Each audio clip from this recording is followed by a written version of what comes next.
Hello, আসসালামু আলাইকুম। Positive world থেকে আমি ইশরাত জাহান। আমি আজকে শেয়ার করব আমার একটা নতুন কন্টেন্ট। সেটা হলো যে সংসারে কার অবদান বেশি, এটা নিয়ে আমরা আলোচনায় সামনের দিকে আগাবো। সংসারে একজন নারীর অবদান বেশি, কেননা একজন পুরুষ কখনোই পারে না একটা সংসার পরিচালনা করতে। একটা নারী ছাড়া পুরুষ ব্যর্থ।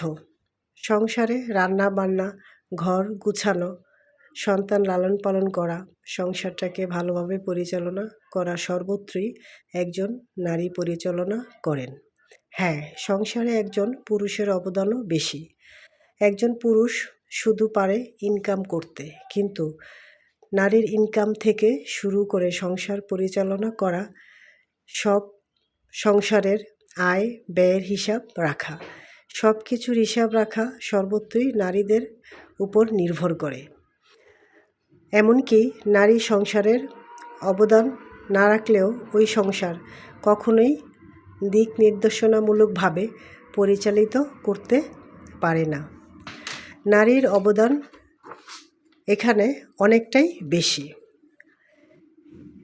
সত্য চিরকালই সত্য। সত্যকে মিথ্যা দিয়ে ঢেকে রাখলেই সত্য মিথ্যা হয়ে যায় না। নারীর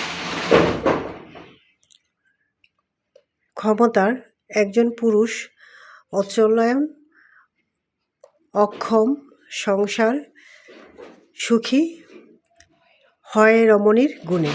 প্রবাদে আরও আপনি একটা শিক্ষিত মা দেন, আমি আপনাকে একটা শিক্ষিত জাতি দিব।